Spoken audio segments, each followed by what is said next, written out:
Que para uma alegria muito grande ter a doutora Tiana aqui, para nós é motivo de satisfação. Doutora Tiana, boa tarde. O nosso abraço desde já, feliz 2025. Que bom ter você aqui, Tiana. Ai, Marcos, obrigada. Eu que agradeço. É sempre um prazer vir, porque sua audiência realmente Obrigado. nos ajuda demais a levar informação de qualidade, a alcançar as pessoas com aquilo que elas precisam para poder tomar a decisão de cuidar da saúde. Então, esse é o norte, É nossa verdade. obrigação. Opa, muito bom. Agora, o que, que motivou, antes de a gente entrar em algumas áreas da sua, né, da sua profissão, obviamente, é uma curiosidade nossa, que o que, que motivou, levou a você a seguir a área de infectologista, Tiana? A história é meio esquisita. Eu passei a faculdade inteira achando que eu ia fazer nefrologia, especialidade que cuida de doenças Sim. renais. E investi mesmo nisso, a ponto de ter conseguido um estágio super difícil para terminar a faculdade na Escola Paulista, no Hospital do Rim e Hipertensão. Falei, não, vou para lá, é o hospital que mais transplanta rim no mundo. Pra você ter uma ideia, no mundo, naquela época, era o que mais transplantava. E gosto pra caramba, me envolvi, acompanhei captação de transplante, cirurgia pós, até que um belo dia o meu rodízio de acompanhamento dos pacientes caiu para a enfermaria do pós-transplante. O paciente que Caramba. depois que transplantou, teve algum problema de saúde, precisou internar, vai para aquela enfermaria. E ali estavam os pacientes tomando medicação para não rejeitar o rim. Às vezes rim, pâncreas. Então, aqueles pacientes que a gente diz assim, estão imunossupressos, as defesas estão rebaixadas para que não rejeite o transplante. E ali se aproveitam bactérias, vírus, fungos e fazem infecções de maneiras atípicas. Então, nesse momento ali, eu descobri que eu não queria ser nefrologista, eu queria ser infectologista. Foi na minha exposição para o adoecimento infeccioso desses pacientes pós-transplante renal. Então, me veio ali aquele momento de, caramba, é isso aqui que eu gostaria de lidar para o resto da minha vida. E sou muito feliz com a escolha que eu fiz. Acho que Olha, é realmente a especialidade que combina comigo. e o que, é que você mais enfrenta assim no dia a dia da sua profissão, os desafios que a infectologia mais enfrenta, você ali à frente do Hospital Incal? O que, é que você pode contar para gente? Ainda é uma especialidade que, acredite, é pouco conhecida. É Eu acho que sério? quem hoje conhece o infectologista Eu como achei uma... que por causa da Covid ficou mais Então, quem próximo. hoje conhece é por conta da pandemia. Mas ainda assim, eu ainda vejo as pessoas acreditando que o infectologista é um médico que trata de alergias, que trata Ah, de pensam coisas isso ainda? relacionadas, que trata de questões relacionadas a problemas de intolerância. Ainda há um conhecimento limitado em relação ao que abrange a minha especialidade. E se a gente fosse ser categórico assim bem, direto, cuidado das pessoas que estão em infecção ou risco infeccioso, por qualquer causa, vírus, bactérias, fungo, parasita e por aí vai. Mas o pedacinho que me toca de verdade verdadeira, e esse, de qualquer forma, é o tema que a gente vai conversar aqui hoje, Sim, é a prevenção dessas infecções. Né? Hoje a gente tem um arsenal enorme para tratar tudo isso, claro.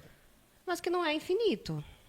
Se a gente simplesmente se fiar em antibióticos antivirais, estratégias de terapia adjuvante, ainda vai ter muita gente que vai morrer mesmo com tratamento efetivo, com tratamento que a literatura diz que funciona. Então, aquele ditado da vovó ainda é muito bem-vindo. Prevenir ainda é muito melhor que remediar. E na minha especialidade, isso aí é provado Batata. por A mais B. A gente vai entrar, claro, daqui a pouco sobre sua área, a gente falar um pouco especificamente sobre as doenças infecciosas, como as pessoas devem evitar e até mesmo procurar os hospitais, o mesmo Hospital Incar, né, que tem várias vacinas e que ajudam realmente o indivíduo a ter uma sobrevida, né, ele ter pelo menos uma área de poder se proteger melhor, né, dos glóbulos brancos e tal. Ele vai falar sobre isso já já. Mas algo específico marcou sua carreira que você possa contar para a gente? Algo que você vivenciou também dentro do próprio Hospital Incar? Eu vou fazer duas passagens rapidinhas. A primeira delas foi na minha residência. Eu fiz residência no Hospital Espanhol. Sim. E eu tive dois preceptores fantásticos, o Dr. Brits e a doutora Nancy, que vão ser minha referência Pô, que para o bom. resto da vida. Né? Aprendi demais com eles, não só a ser uma boa infectologista, mas a cuidar de gente do jeito certo. Né? Entender que ali quem está deitado no leito não é um doente, é uma pessoa. E isso Sim. precisa ir um pouquinho mais além. E nessas passagens da residência, pensa no hospital particular, super especializado, grande, com aquela propedêutica de tecnologia toda instalada, muitas vezes o paciente era fragmentado. Então, o cardiologista ia lá e via o pedacinho do coração, o angiologista lá e via o pedacinho da veia direita, da perna direita, que ia para o dedinho midinho, e uma certa fragmentação. E o que nós ouvíamos como residente desses pacientes, abriu a porta, entrou, eles sabiam que nós éramos residentes, que não éramos especialistas ainda, Sim. e a gente ouvia assim, agora a minha médica chegou. Aquele é o meu cardiologista, mas a minha médica chegou agora. Porque é uma especialidade que veio do fio do cabelo ao dedão do pé.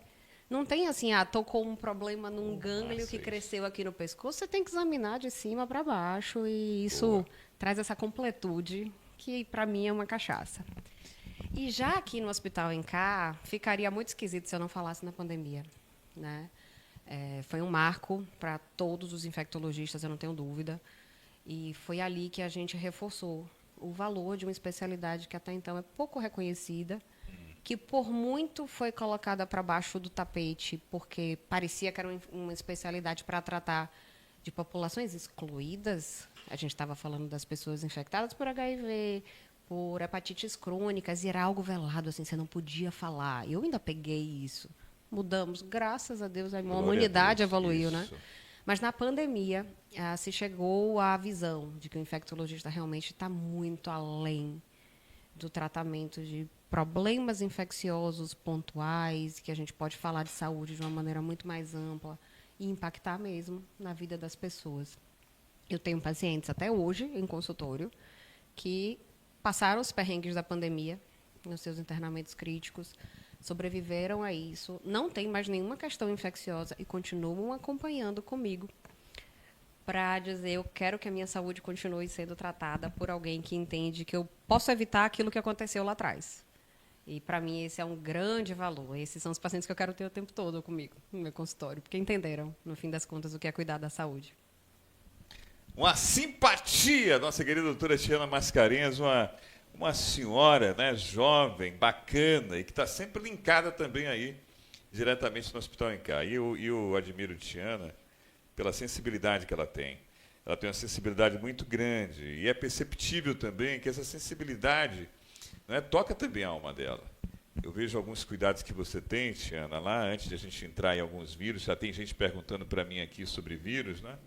Mas eu vejo essa sensibilidade que você tem muito bacana, sabe? Você tem isso de observar, né, o paciente, de olhar aquela pessoa que está ali, um indivíduo, ser humano, mas tem esse olhar de sentimento, de amor, e precisa ter, né, Tiana? Tem que ter. A gente cuida de pessoas que têm história de vida, tem tantas implicações para além do que causou a doença que levou para dentro do serviço de saúde. Poxa, se a gente não conseguir olhar além, não vai valer a pena. Não vai valer a pena. E tem uma passagem legal, viu, sobre isso. A gente está numa era de muita tecnologia, falando de inteligência artificial. Tem muita coisa sendo publicada de algoritmo, que a máquina vai dar o diagnóstico melhor do que o radiologista que está vendo a imagem, do tomografia, ressonância. E vem aqueles questionamentos, será que a inteligência artificial vai substituir a medicina feita por humanos, né? Que aí vem a premissa de que somos falíveis. O que você acha disso? Sim. Deixa eu perguntar para você, já que você colocou essa pergunta no ar, e aí, o que você acha disso? Eu acho que a máquina não vai conseguir enxergar a figura humana propriamente dita. E aí eu guardei para mim uma frase que eu li há um tempinho, que é assim, a inteligência artificial não vai substituir o médico. Ela vai substituir o médico que não souber usar a inteligência artificial para beneficiar seu paciente. Isso. Tem muita coisa que a gente pode aproveitar e realmente está melhor, está mais afiado com as novidades. E isso vem de uma inteligência artificial que tem uma capacidade de processar dados infinitamente melhor que o nosso cérebro. Claro. Mas fazer aquilo chegar ao outro e ter benefício para o outro e casar na história de vida dele, casar na rede de apoio dele, fazer ele dizer isso funciona para mim, não tem máquina que faça isso. A Rita está querendo uma pergunta para você. Eu vou segurar sua pergunta, Rita, porque sua pergunta é muito atual. Mas, antes de mais nada, o que aprendemos com a pandemia da Covid? Aprendemos que a gente precisa buscar informação de qualidade. A primeira coisa que a gente aprendeu foi essa. Foi um momento que a gente foi inundado por informações que ninguém sabia a essa altura o que era certo, o que era errado, se funcionava, se não funcionava. E isso trouxe para as pessoas o exercício do livre-arbítrio. Eu posso escolher qual escola eu vou seguir, qual opinião eu vou seguir, até aí está tudo muito certo. O começo da pandemia foi caótico, de informação mesmo, e muita gente morreu por nossa desinformação como comunidade como um todo. Verdade. Mas um pedacinho, eu chamo assim, pandemia parte 2. Quando os estudos começaram a sair, quando a gente começou a ter alguma evidência realmente do que podia interferir na vida e no adoecimento das pessoas, a gente aprendeu ali que a gente precisa continuar estudando, que qualquer um que se pretende a cuidar da saúde do outro precisa continuar estudando e acreditando na ciência. Claro. Então, a gente, nessa segunda etapa, viu os serviços se comportarem de maneiras diferentes, o que estaria tudo bem se isso tivesse baseado no estudo. E, infelizmente, a gente viu que algumas escolas optaram por politizar mais do que estudar. Buscar muito mais as opções políticas do que as opções da ciência. E eu fico arrasada em dizer que algumas vidas foram perdidas por isso. Tenho orgulho em pertencer a um serviço que nos diz, que nos provou, através dessa segunda etapa da pandemia, que quando a gente segue aquilo que é cientificamente comprovado, que tem a autoridade técnica para dizer que a gente faz aquilo que a gente sabe que faz bem, que a gente tem certeza que não faz mal, funciona. E ali também vem o valor de muitas vidas terem sido salvas. Se eu pudesse colocar numa frase só o que aprendemos com a pandemia, que não tem ninguém com conhecimento estático pronto para sempre. Todo mundo precisa continuar estudando. E assim a gente segue. Muito bom. Agora, eu vou pegar a pergunta de Rita, né? A Rita Cássia está perguntando para você, Marcos, eu estou meio preocupada. Outro vírus em alta na China, o HMPV, ele pode causar uma nova pandemia? Doutora Tiana, tem alguma informação sobre esse vírus? E aí, doutora Tiana? Conforme os boletins de epidemiologia, que são mundiais mesmo, a gente recebe isso com alertas, não tem nada acontecendo que não tivesse esperado, tá? Metapneumovírus é um vírus que atinge... É o metapneumovírus o nome. É um vírus que atinge as vias respiratórias e pode causar uma pneumonia grave, às vezes mais grave até que o próprio adoecimento pelo Covid. Mas tem uma circulação local muito maior do que a nossa região aqui, Sim. tanto quanto a gripe aviária e por aí vai. E ele está dentro dos níveis esperados para aquela área, para aquela época do ano. Então, não existe um alerta de epidemia local ou pandemia, risco de pandemia. Isso, até este momento, a gente não tem nenhum sinal. Então, está dentro daquilo que a OMS esperava para acontecer mesmo. E aí tem que movimentar todo mundo, né? Justamente para poder conter. Essa é a intenção. Então, o que a gente só sabe da notícia porque tem alguém trabalhando conforme já deveria ser mesmo. Muito boa entrevista, né? Entrevista. Fala bem pra caramba, se posiciona muito bem, por isso que eu sou fã aqui da doutora Tiana. Agora, eu sei que numa última entrevista que você nos concedeu, já tem um tempinho, né? Tem alguns meses, você falou muito sobre a resistência aos antibióticos e é uma preocupação tão grande, você colocou isso. Ainda continua sendo, de fato, uma preocupação o uso irrestrito de antibióticos? Antibióticos, alguns antivirais. Antivirais alguns também, antifúngicos, porque a nossa venda ainda é muito fácil. Na Europa é mais fechada, né? Muito mais. Aqui não, você chega na farmácia, pede pronto. Pede pronto. E você recebe, você usa, e aí você pode estar se automedicando, sendo medicado pelo vizinho, sendo medicado por um colega que já teve alguma coisa semelhante. Não criando uma resistência, o antibiótico não mais protegendo, usando de forma errada, né? Inadequada, vai ter consequência, sabe? São formas diferentes dessa consequência ruim aparecer. Quando a gente fala em indução de resistência, pode ser indução ipsis literis, a droga chegar lá dentro da bactéria e reprimir alguns genes que estavam quietos e dizer, agora eu já sei me defender desse antibiótico. E essa ser a bactéria que vai ficar prevalente ali no organismo da pessoa. Ficamos sem opção de tratamento depois e se o bicho pegar, vai morrer. Não tem jeito. Ou realmente selecionar, matar aquelas cepas que estavam sensíveis e garantir que fiquem naquele espaço só aquelas que estão evolutivamente mais preparadas, resistentes àquela droga, do mesmo jeito. Se tiver que infectar e tiver que adoecer mesmo por conta daquela presença da bactéria, a gente não tem opção para tratamento. Parece uma coisa muito distante, não é, tá? Não é. A minha realidade de residência, eu estou falando de 15 anos atrás, tivemos diversos pacientes que não tinham opção terapêutica, que estavam naquilo que a gente chama de redução de dano, fazendo antibióticos que vão conseguir reduzir a velocidade de ampliação da infecção, evitar que aquilo se espalhe muito rápido, mas sem poder oferecer uma estratégia que a gente soubesse que ia funcionar. Estou falando de 15 anos atrás. Qual é o meu respiro no meu dia a dia hoje? Aqui no ENCAR, eu tenho uma equipe muito aderente às medidas que a gente imprime com responsabilidade técnica. Então, dentro do cenário do hospital, eu tenho um manual de antibiótico terapia empírica, que foi assinado por mim, mas, obviamente, validado da literatura, não da minha cabeça. E os colegas que estão no plantão seguem isso de maneira rigorosa. Então, o uso de antibióticos é restrito. Ele tem sentido, ele tem um racional para se utilizar. Não é livre, cada um prescreve o que quer. Né? E isso, no cenário de quem está internado, segura a onda dessa resistência, dessa situação de não ter como tratar depois. Agora, infelizmente, porta fora a gente não controla. Então, é o apelo mesmo, né, que a gente tem que fazer para as pessoas, pacientes, colegas que sejam menos experientes no assunto, que não prescrevam antibiótico por via das dúvidas, não comprem antibiótico sem uma indicação formal de um médico que tenha feito, seu diagnóstico é esse, por isso você precisa desse tratamento, que faça sentido aquela prescrição.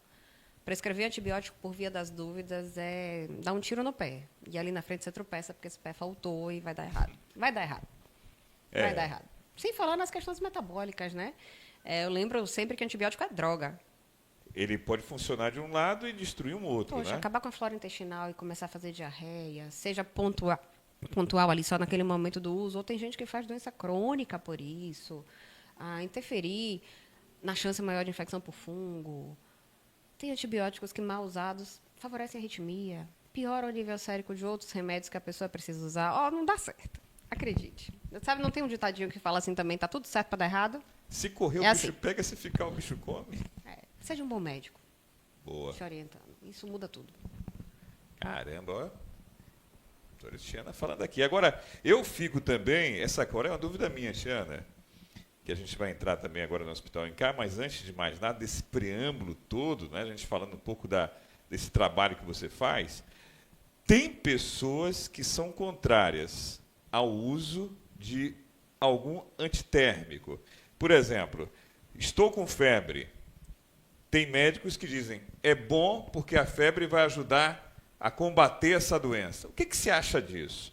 Você é a favor de um antitérmico, a pessoa está com muita febre, use logo, para também não piorar para outra situação? Qual é a opinião ou pensamento? Opinião não, pode ser o pensamento da doutora Tiana, o que ela passa para os pacientes que têm uma certa febre, por exemplo? Febre, por qualquer motivo, é um sinal de alerta. É um sinal que diz assim, tem alguma coisa inflamada, tem algo acontecendo aqui que o corpo está precisando reagir, liberando substâncias que vão fazer a temperatura do corpo aumentar. O que a gente faz toda vez que a gente tem um sinal de alerta? Presta atenção nele. Usar antitérmico é uma necessidade. Não tem quem aguente ficar com febre, esperando quanto tempo isso vai passar. Pode demorar horas e você vai sendo consumido ali na sua energia, né? Então, eu sou a favor. Tem febre, faça antitérmico, tá tudo certo. Com duas condições. Uma, saber o que é febre. 37 não é febre. 37,3 não é febre. 37,5 não é febre. Não é febre 37? Febre é a partir de 37,8. Me conte isso aí. Quer dizer que se eu tiver 37 meio sentindo o corpo meio mole e tal, porque eu já tive 37 e tal, aqui meu corpo meio mole, você meio enfraquecido. Você está com o corpo meio mole e se sentindo enfraquecido, mas você não está com febre. E o frio também, com 37, aquele frio intenso. Não é febre. Vou me cobrir? Não é febre. Me enche de coberta, não? Exatamente. E mantenha o alerta, tá? Então, a partir de 37,8, febre, está escrito em qualquer livro de propedêutica. É para tomar antitérmico. Pronto. Mas não acabou aí. Aí você mantém o seu alerta para o sinal que o corpo te deu. Vai aparecer algum outro sintoma? A febre vai retornar mesmo com o uso do remédio? Eu preciso procurar ajuda porque, a despeito de ter feito antitérmico, eu não melhoro dos outros sintomas. A febre até melhorou, mas tem outros sintomas que não melhoraram. Então, se a pessoa tivesse racional assim, de não vou ignorar esse sinal que o meu corpo me deu, tem nenhum problema tomar seu antitérmico. Nenhum problema. Inclusive no pós-vacina. Funciona do mesmo jeito. Acho que a gente chega lá. Vamos lá, dona Zelinha, um beijo para a senhora também. Marcos, estamos com o som ligado aqui na zona rural do Cunha. Vocês estão ligados aí? Está vendo a doutora Estiana na TV? É? Botavam aqui um carro de som e uma TV 29 polegadas. Não precisa dizer a marca da TV. Mas vocês estão assistindo a doutora Estiana? Estão gostando também? Eu também estou. Na hora do almoço, hein, olhando para a cara da doutora Estiana, também olhando para mim aqui, os olhos dela brilhando para você. Isso é muito bom. E como é que funciona o serviço INCAR Vacinas? Essa foi uma vontade desde sempre. O INCAR tem um braço de prevenção muito forte. A gente está ali o dia inteiro, né, anunciando que está na emergência, está com dor de cabeça, está com dor abdominal, precisa de alguma coisa, vai para emergência, vai para o INCAR, me leva para o INCAR. É para lá que tem que ir. Precisou de uma cirurgia, o centro cirúrgico está pronto para fazer, joia. Precisou de um internamento de UTI porque infartou, vai ter que ficar na UTI para colocar stent. É para fazer tudo isso, e o INCAR consegue entregar. Mas tem um outro braço, sabe? Daquilo que a gente já sabe como prevenir, a gente tem que prevenir. É obrigação moral quando você sabe, né? Que você pode evitar algum dano para a pessoa, você tem que fazer. Então, hoje a gente faz preventivo ginecológico. Para quê? Para identificar lesões que possam no futuro virar um câncer, aí a gente já trata logo e não virar. A gente faz preventivo de próstata. O homem não tem que ir fazer a avaliação da próstata para evitar que qualquer lesão menor vire câncer no futuro. Então, a gente já faz logo. Racional é o mesmo para a vacina. Se eu sei que eu posso evitar uma pneumonia, eu posso evitar. Como é que eu faço isso? Através de vacina. Se eu sei que eu posso evitar um adoecimento grave por herpes zoster, que é o que popularmente a gente conhece como fogo selvagem, eu posso evitar. Vacina. Eu sei que eu posso evitar câncer de colo de útero, de boca, de pênis, de ânus, de muitas regiões do corpo por um vírus chamado HPV. Exatamente. Como é que eu evito isso? Vacina. E aí eu tenho essa frase clássica, né? Você tomaria uma vacina para evitar estar numa UTI, entubado, com risco alto de morrer nos próximos dias? Eu tomaria. Aliás, eu já tomei. É, por exemplo, a vacina antipneumocócica. E a gente vai ficar construindo esse racional. Então, dentro dessa veia do INCAR de como é que eu previno o infarto, eu volto para o peso adequado, eu paro de fumar, eu tomo a minha estatina, eu faço controle da frequência cardíaca. Como é que eu evito câncer de colo de útero? Vamos lá, câncer de mama, eu faço minha mamografia, faço meu ultrassom e identifico lesões prévias. Como é que eu evito as doenças imunopreveníveis? A gente vacina. Então, a gente sempre quis. A pandemia veio bagunçou um pouco as coisas, porque os investimentos precisaram, claro, ser direcionados para novos ventiladores, novas máquinas de diálise, novo leito de UTI, você já sabe dessa história inteira. E uma vez que o fôlego veio, a gente constituiu esse serviço com um cuidado absurdo de trazer uma profissional enfermeira, que se chama Ana Paula. É uma pessoa que a gente tem que publicamente aqui parabenizar pela qualidade técnica que tem. Que bacana. E para dizer assim, a gente vai instituir aquilo que a gente acredita, que é prevenção, é melhor do que remediar. Sim. E ali a gente segue à risca os calendários de vacina da Sociedade Brasileira de Imunizações, que se chama SBIM, que trazem pronto um racional de quem deve ser vacinado com o quê. Assim como é para a criança, também para o adulto, também para o idoso, também para as pessoas que são portadoras de doenças crônicas. Então, a gente está acostumado, né, a ver calendário vacinal de criança, que tem que tomar com 2 meses, com 4 meses, 6 meses, 1 ano, aí 9 meses tem um no meio do caminho. Tem tudo isso também para idoso, para adultos, mesmo sem comorbidades. E é nisso aí que a gente bate todo santo dia. Eu vou te dar um exemplo aqui, né? Assim, dos nossos pacientes próprios.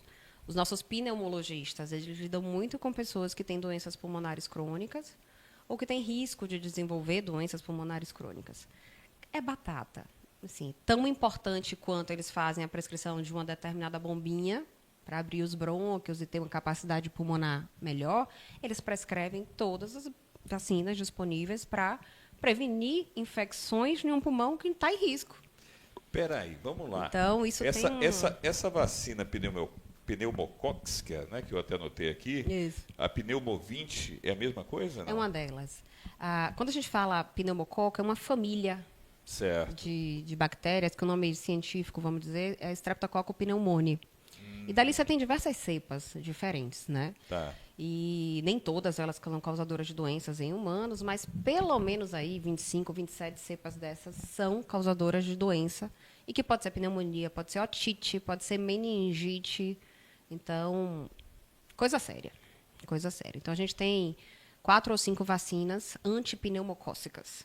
No geralzão, pneumo 10, pneumo 13, pneumo 15, pneumo 20 e 23. O número é a quantidade de cepas que elas conseguem cobrir. E aí... Tudo tem no INCAR. Todas têm no INCAR. Todas têm no INCAR. Então, hoje, A por partir exemplo... de que idade pode tomar? Desde bebezinho. A primeira vez que a gente toma doença Mas, pneumocócica... por exemplo, o cara está adulto. Eu, por exemplo, eu nunca tomei, estou falando sério. Deveria. Uma dessas vacinas Deveria. O esquema normalmente são 2 doses. Tá? Então, a gente faz uma Deveria, primeira quando ela falou dose... deveria, eu tô até... Não, deveria. falei, eu tomei a minha família está toda vacinada, porque a gente não quer... Agora, por exemplo, a pessoa que fica, a pessoa que tem, né, aquele problema de labirintite também, tem um problema do ouvido? Não, são questões diferentes. Ah, são tá. questões diferentes, tá? Não tem uma relação com labirintite, não. Mas, como eu tinha sinalizado outra doença imunoprevenível, que é a herpes zoster. Herpes zoster é a manifestação tardia do mesmo vírus que causa catapora. A Exatamente. gente tem catapora, ele fica aqui no corpo, vamos dizer, guardado. Lá na frente, qualquer coisa que faça as defesas da gente caírem, ele se aproveita, começa a se multiplicar de novo. Herpes zoster seria uma catapora localizada, eu chamo localizada. assim. Porque catapora vem de corpo inteiro, né? Certo. Herpes zoster, ele respeita o trajeto de alguns dos nervos sensitivos. Então, às vezes aqui é fácil pegar olho, às vezes é couro cabeludo. As Às costas. vezes é tórax, costas. E o nome popular da doença é fogo selvagem, porque realmente é uma queimação Queima. A absurda. pessoa tem que ficar sem É camisa. dor, Eu vi uma pessoa que tinha isso. dor. É terrível, é terrível. Eu E conheci assim, uma pessoa que pegou. como acontece mais em idosos, a maioria das vezes descompensa um diabetes. Dá um aumento de pressão, dá uma sobrecarga cardíaca. Então, esses doentes, com muita frequência, estão dentro do hospital. E não morre disso, mas morre com isso. Quer dizer, não morre do zoster, propriamente dito, mas descompensaram alguma outra coisa que era muito do limite e podem ter um risco de morrer. E a gente consegue prevenir, caramba. Não, a gente e eu consegue vacinar. tô amando essa entrevista sua, porque, de certa forma, eu vejo aqui muita gente falando e declarando aqui que tem problemas com falta de ar. Agora é um problema muito sério também, que ocasiona o calor demais também, de certa forma. Tem muita gente com rinite alérgica, muita gente com outros vírus. E aí, essa cadê aqui, deixa eu pegar a pauta aqui para eu lembrar. Pneumo 20, pneumo 20, pneumo 23, que você falou aí, são necessários também para o adulto? O adulto são obrigados? São. Você acha que não tem nenhuma reação para o pessoal que está ouvindo em casa? Por exemplo, uma idosa que está ouvindo a gente, mas meu filho, eu nunca tomei nem o 20, imagine o 23. Deveria. E aí, eu posso tomar com a minha idade, agora com 70 anos? Deve, pode? não só pode, como deve. Tem um corte assim, 50 anos para cima. Todo mundo, obrigatoriamente, deveria estar vacinado. Tem alguma reação? Pneumonia. Alguma reação herpes zoster. alérgica de quem toma essas vacinas? Muito raro, muito rara. Ano passado, a gente vacinou 800 pessoas. Não tem um registro de reação alérgica importante. O INCAR, a pessoa para vacinar dessa vacina, por exemplo, eu estou dando o exemplo da pneumo, porque a gente vai entrar na HPV também, gente. Tem um monte de vacina. Mas, assim, nessa do INCAR, precisa de o quê? Precisa Requisição pagar? médica. Precisa pagar? Também tem essa é valor? as vacinas, de uma maneira geral, algumas delas estão disponíveis no SUS, Sim. postos de saúde. Vou dar um exemplo, tétano. Uma vacina que a Tétano, gente sim. encontra corriqueiramente no Claro. posto de saúde. E algumas não estão. Essas estão disponíveis no INCAR Vacina. Nenhum plano de saúde cobre vacina em nenhuma clínica, em nenhum lugar. plano? Esse ainda é uma pedra no sapato. Né? Se as operadoras pensassem, fizessem conta de verdade, elas saberiam que pagar por vacina significa evitar internamento, sai mais barato. Mas realmente ainda é um serviço particular. E o ideal é que ele venha por prescrição médica, que o médico indique qual é a vacina certa para você, na sua idade, na sua condição. Mas existe um calendário padrão, como eu sinalizei. Então, se uma pessoa com mais de 50 anos liga para o INCAR Vacinas e diz: eu não tenho meu cartão de vacina, não estou atualizado, a gente já sabe que ela, tendo ou não tendo doenças crônicas, tendo ou não tendo o uso de outras medicações, ela tem indicação, pelo menos, de fazer a vacina pneumocócica. Eu acho que eu vou tomar essa vacina da pneumocócica, porque eu acho interessante, já que você está me trazendo a novidade, eu acho que principalmente quem sofre alguma alergia, né? Aí de rinite alérgica, não sei, mas alguma coisa que piado no peito, no pulmão. Todos. Eu acho que E Santo Antônio é uma cidade extremamente úmida. É úmida demais, é A verdade. gente descompensa da parte respiratória, seja por alergia, seja por infecção, muito fácil. Muito fácil. Começa a chegar perto do outono, a gente já começa a botar a mão na cabeça e dizer, meu Deus, vai começar tudo de novo. As bronquiolites de criancinha pequena, as doenças respiratórias de velhinho que vão parar na UTI mesmo, tudo, aquela história toda que a gente já sabe. E principal causa de internamento em UTI. Isso em qualquer lugar do planeta, a gente não ia ser diferente. Infecção respiratória. Principal causa de óbito por infecção no hospital, pneumonia. É incrível, E tem é verdade. prevenção. Não, é verdade. Olha só. É pneumonia. Eu sei, eu vi falar nesse caso, você tem razão. É. E é verdade. E tem prevenção. Não significa que ninguém mais no mundo vai morrer de pneumonia. Tem questões que são próprias do indivíduo, né? Mas evitar em mais de 90%. É muita coisa. Então, não dá para a gente negligenciar mais esse assunto, né? Caramba, gostando da entrevista. Parabéns, viu? Ó, e da parte Bom. respiratória tem um monte de vacina. A gente está falando da pneumocócica, mas, obviamente, a vacina da gripe anual, claro, a vacina do Covid, a vacina de qualquer luxe, que é uma doença das antigas, né? Eu digo que é a doença da música dos Titãs lá atrás. A música, é Voltou, verdade. voltou É com verdade. tudo. Da música dos Titãs. Criança, idoso, Do nosso jovem, tempo, Titãs né? aqui. É. Voltou com tudo e tem vacina. Então, existem algumas doenças respiratórias comuns, com potencial de gravidade, e que são preveníveis. Está aí na nossa mão. Agora fala Ainda tem baixo. uma nova, aí, viu? Fala baixo aí que você falou da vacina da Covid. Me conta aí. Teve alguma delas aí que foram tiradas do mercado, que deu algum problema específico no indivíduo? Teve. Tal? A gente tem algumas vacinas que não estão mais em produção, porque elas foram feitas a toque de caixa para conter a epidemia naquele momento. Quais, por exemplo? Hoje a gente tem coisa muito melhor, né? As vacinas da Moderna, a própria Coronavac. É uma vacina que não vai Qual foi que existir saiu do mais. mercado? A Coronavac saiu do mercado. Porque elas foram feitas para aquele vírus original. Eles foram se mutando, eles foram se modificando geneticamente, e aquelas vacinas não se aplicam mais. Hoje pegar Covid também. Se você tiver vacinado, você não vai fazer forma grave. Então, pegar Covid virou um estado gripal habitual. É. Ó, só para falar dessas formas, eu tomei já esse ano, assim como nossos profissionais de saúde todos do hospital, a vacina que ela é chamada XBB, que é a nova variante, a variante mais circulante desses últimos tempos, ela tem esse nome. E aí já tem uma nova vacina que se aplica bem para a proteção dessa variante, já tomei a minha. E tem um vírus novo, não, mentira, estou falando bobagem, não é um vírus novo, é uma vacina nova, para a gente chamar a atenção. Não sei se você já ouviu falar, não sei se a turma que está ouvindo a gente ouviu falar, mas se chama vírus sincicial respiratório. É um vírus muito comum de fazer doença respiratória em idoso.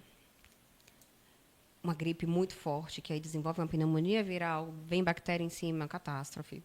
E principalmente em recém-nascido.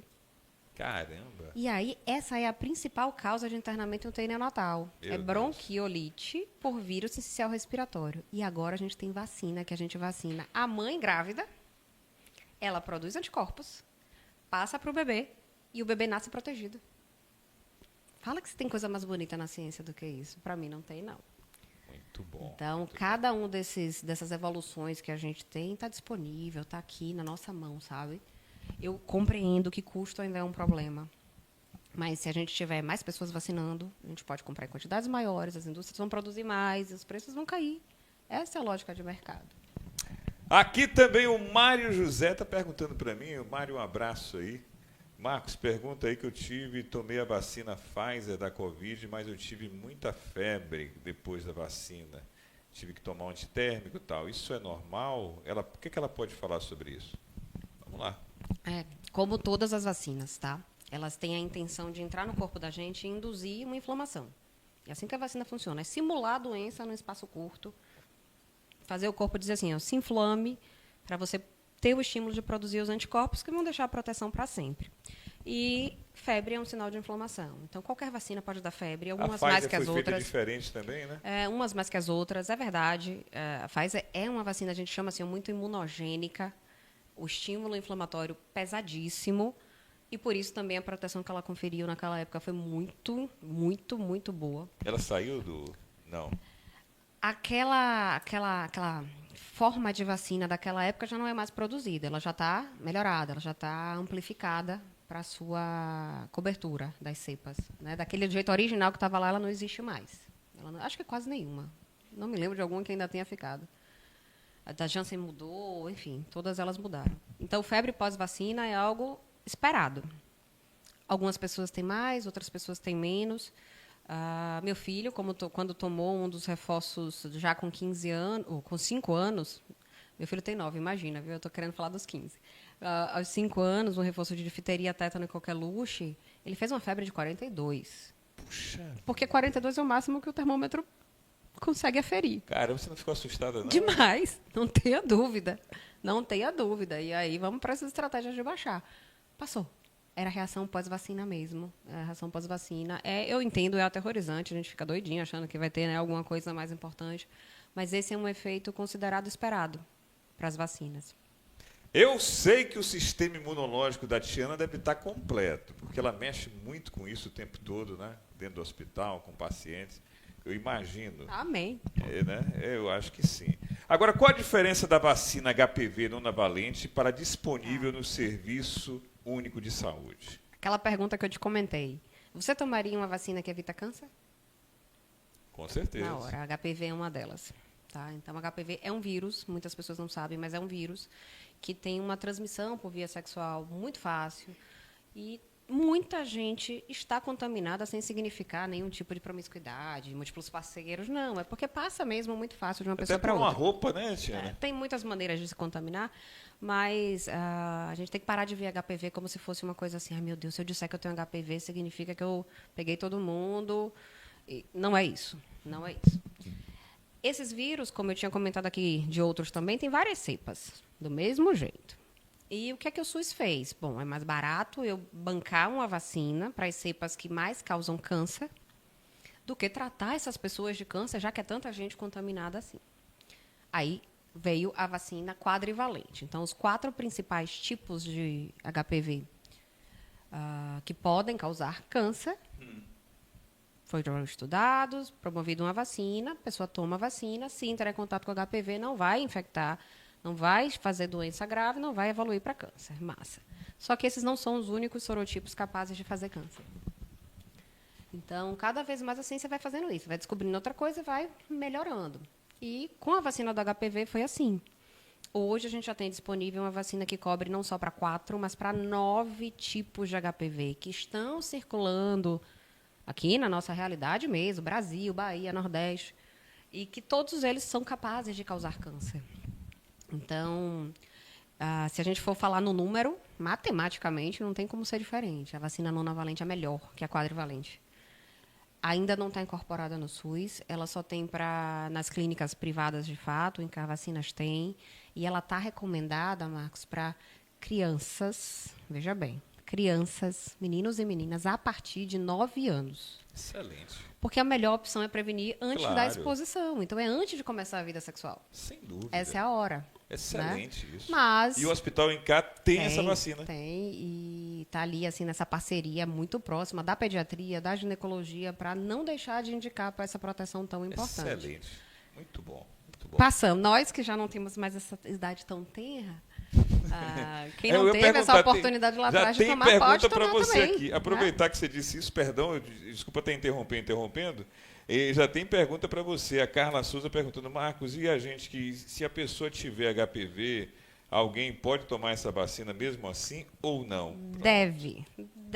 A identificação de Mesmo um que adoecimento, tenha? sim, a identificação de um adoecimento por HPV, que seja um papiloma, que são verrugas genitais, ou o próprio câncer de colo de útero, de ânus, de boca, por HPV, em qualquer estágio, significa que a pessoa se contaminou e adoeceu por uma das cepas. Tá? Elas não acontecem ao mesmo tempo.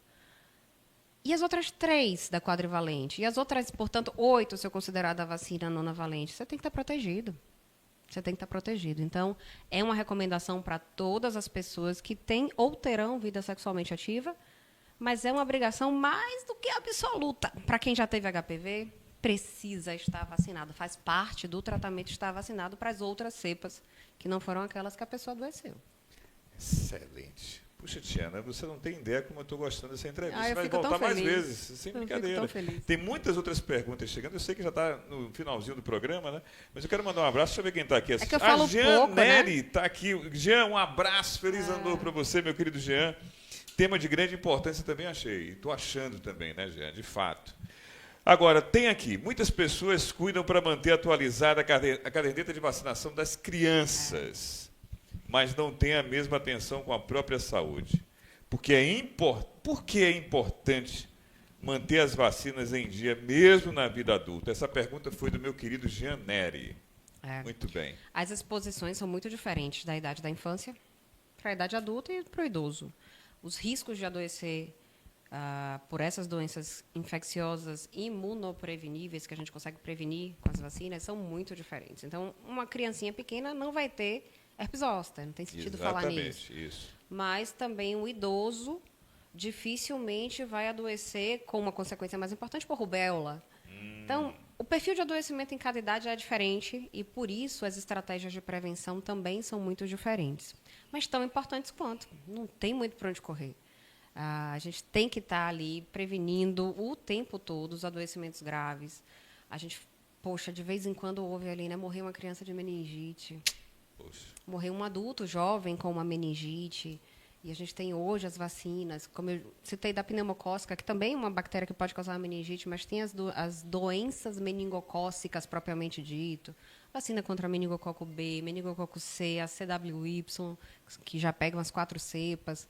Então, isso vale para criança, adulto, idoso e por aí vai. Cada etapa da vida tem a sua indicação do que vacinar. E, como eu sinalizei, é para isso que serve a orientação científica da Sociedade Brasileira de Imunobiológicos, de vacinas, e a expertise médica. Um bom médico vai saber indicar o que cada um precisa.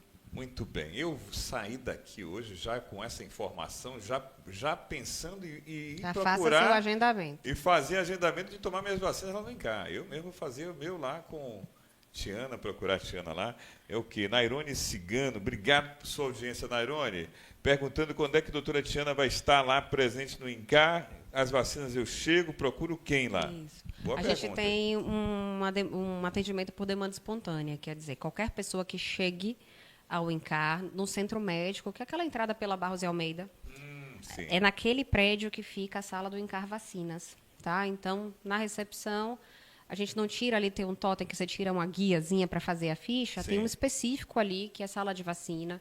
Como eu sinalizei, a enfermeira Ana Paula é a pessoa de referência lá que vai fazer os atendimentos, sabe tudo de vacina, tem total conhecimento, e eu estou como assistente técnica dela ali naquele momento para fazer as orientações. Então, precisa da sala de vacina, é só chegar.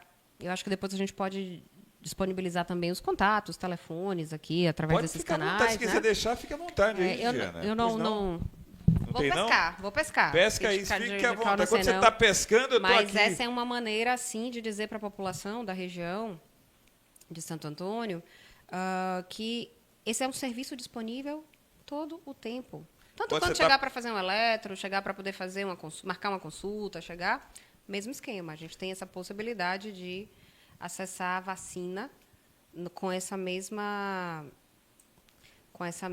tranquilidade. Quando você está pescando, Ó, eu vou dizer achei. quem é entrevistada, viu? Para você entender em casa. Ela é graduada em Medicina pela UFBA, com residência médica em Infectologia pela Real Sociedade Beneficência Espanhola, MBA em Controle de Infecção Hospitalar, MBA em Excelência Operacional em Saúde pelo Hospital Israelita Albert Einstein, em São Paulo. Também Greenbelt pela metodologia Lean Six Sigma. São muitas palavras diferentes, mas acho que isso só Eu significa consegui que a gente falar não parou no certinho. tempo, não. Estamos estudando.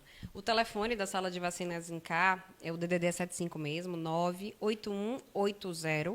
98180-4634. 759. 8180-4634. E tem uma coisa legal para falar, porque você Pois sabe não. que sua audiência não se restringe a Santo Antônio de Jesus. Claro, O glória a Incar Deus. também não.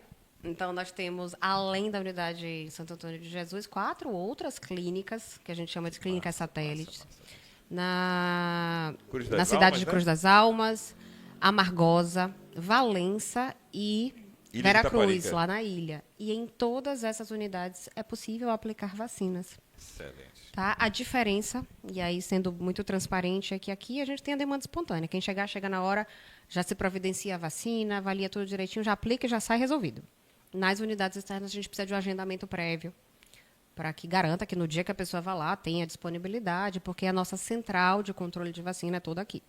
Mas meu pai mora em Valência, é vacinado lá no INCAR Valência tranquilamente. Conversamos com essa simpatia. Eu estou muito feliz, viu? Muito feliz mesmo. A turminha aí do INCAR, Oscar Cirqueira Filho. Estamos em Itaparica. Pode ir aí, Oscar. INCAR Vacinas no INCAR Ilha. INCAR Ilha. Vai, viu, Oscar? No INCAR Ilha. Oscar, um abraço aqui para você, sua família linda, viu? Você sabe o carinho que nós temos por você, muito grande também. Muito obrigado pela sua companhia. Vitória Amaral batendo palma para você. Tiano também bato palma Obrigada, aqui. obrigada. Entrevista muito bacana. Você que não assistiu, pegou pela metade, pode começar do início aí que você vai gostar.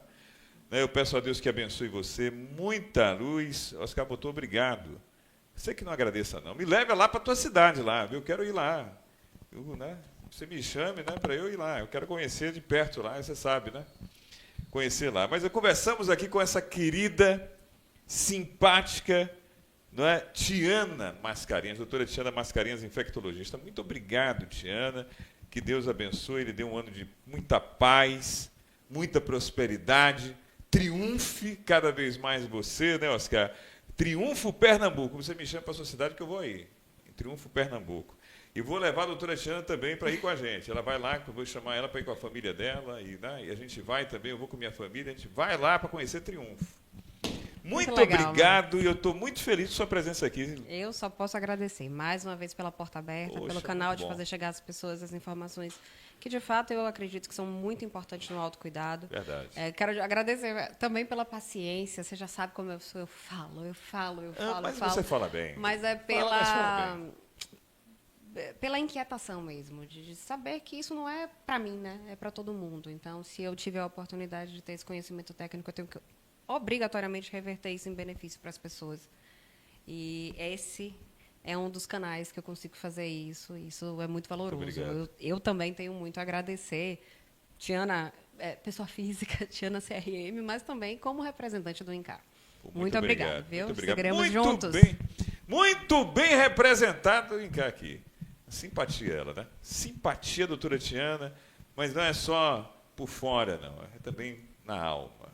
Uma simpatia. Você chegar lá, Oscar, você vai ver como é que é tratado por essa grande mulher. Não precisa de tamanho, não. A gente vê grande, né? Na maneira de tratar, nas ações, na maneira de ser. É o que você botou aqui? Festival de Cinema dos Estudantes, em julho, em Triunfo, Pernambuco.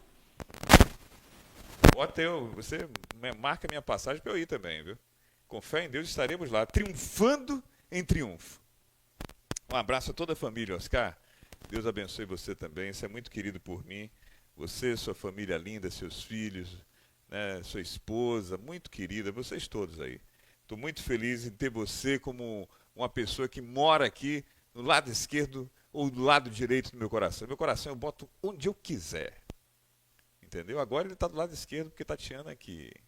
Mas tem horas que ele vai para o lado direito também. Eu coloco ele como eu quiser. Um abraço a você, uma ótima quinta-feira. Amanhã estaremos de volta em mais uma entrevista. O INCAR, meu amigo, traz saúde. O INCAR está mais perto de você. Um abraço, acesse Voz da Bahia. Essa entrevista vai estar em nossas redes sociais para você assistir quantas vezes você quiser, ouvir de novo, rever, analisar e, claro, buscar a ação na vacina. Busque lá o INCAR, procure doutora Tiana e se vacine para se proteger. Eu também vou lá me vacinar no HPV, vou me procurar. Eu nem sabia, vou ter que ir lá ver isso. HPV tem como é o nome da outra?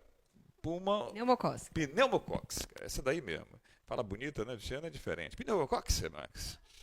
Eu para falar um negócio desse me enrola do pneumococcus.